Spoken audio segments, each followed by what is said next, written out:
UDFന്റെ agenda തീരുമാനിക്കുന്നത് ജമാഅത്തെ ഇസ്ലാമി എന്ന് മുഖ്യമന്ത്രി പിണറായി വിജയൻ.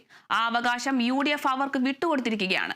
ഒരു ഘട്ടത്തിലും ജമാഅത്തെ ഇസ്ലാമിയുടെ പിന്തുണ തേടി പോകേണ്ട ഗതികേട് CPIM-ന് ഉണ്ടായിട്ടില്ലെന്നും മുഖ്യമന്ത്രി പറഞ്ഞു.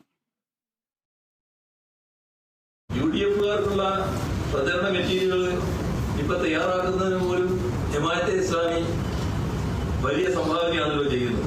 UDF-ന്റെ പല വിധത്തിലുള്ള നുണപ്രചരണങ്ങൾ ആളുകളെ തെറ്റിദ്ധരിപ്പിക്കാൻ നുണയാണെന്ന് കൃത്യമായി അറിയാമെങ്കിലും ആ നുണ പലവട്ടം ശക്തമായി ആവർത്തിച്ച് പറഞ്ഞാൽ നല്ലൊരു ഭാഗം ആളുകൾ വിശ്വസിക്കാനിടയുണ്ട് എന്ന സിദ്ധാന്തം അവരിവിടെ എടുത്തുപയോഗിക്കുക.